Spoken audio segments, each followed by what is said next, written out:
txuletakin hitz egin genuen, eta babesten gaitu txuletak, eta polo hauek eta beste batzuk aterazizkigun, eta orduan aldegunean etortzen gara honea txuletara jotzea, eta beti pozik, beti tratua oso ona, eta gaina oso ondo jaten dugu bertan, eta oso pozik beraiekin, bai.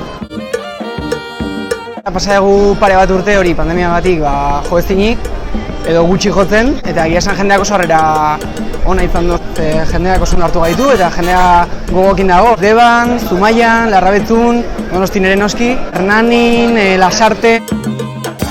Donostiko txaranga bagea, sortu genuen txaranga danborra baterako, eta horren harira gero jarraitu dugu, eta ja 4 urte daramagu. Eta beste batean ere behar bada, etorriko geha, eta joko dugu eta jendea erakarri, eta hemen giro pixka jarri. Ondoren, gaur bazkalduko dugu oso ondo, txuletan.